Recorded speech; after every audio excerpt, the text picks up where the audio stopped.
Hello, and welcome to Mechanics 1, page 1. A ball of mass m loses a fraction r of its energy when it bounces off the floor. With what speed must you throw this ball down from a height of h so that it bounces back to the same height? Okay, so here I'll draw a diagram.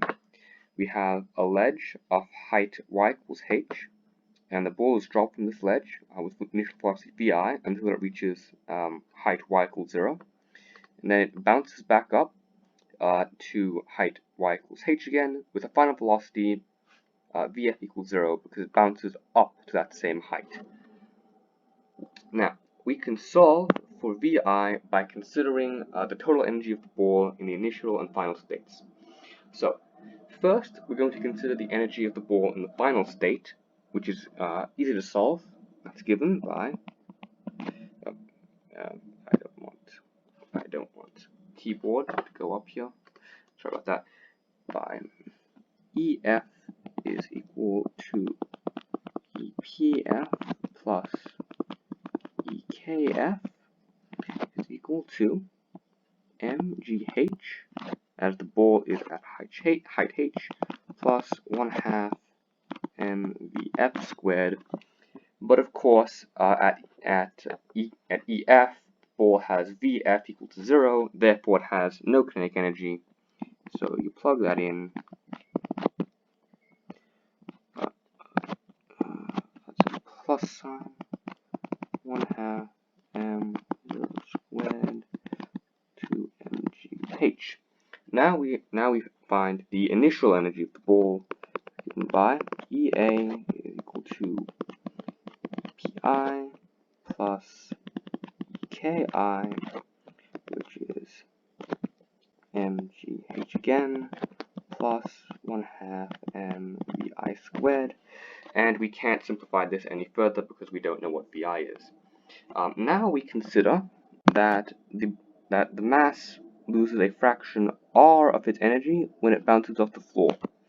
So what does this tell us? This tells us that if a ball loses fraction r, that means it keeps fraction 1 minus r. If you lose fraction r, you keep 1 minus r. So, plugging that in and equating these two variables, we get EF will equal 1 minus r times EI. This means MGH will equal 1 minus r times MGH plus 1/2 MVI squared. And now we just need to isolate VI. This means, so in order to do that, first thing we're going to do, we're going to cancel out the m. And next thing we're going to do is we're going to divide both sides by 1 minus r. So this gives us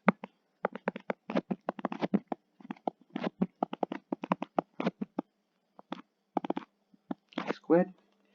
And now we subtract gr from both sides, gh from both sides, sorry.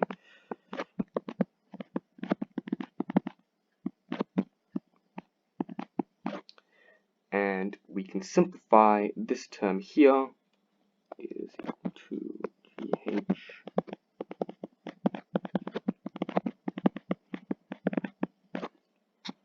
that's going to equal gh 1 minus r minus 1 minus r over 1 minus r 1/2. That is gh times r over 1 minus r equals 1/2 vi squared. And now we times both sides by 2. This gives us 2 GHR over 1 minus R squared. Solving for VI, we get VI is equal to square root of 2 G hr divided by 1 minus r. Okay.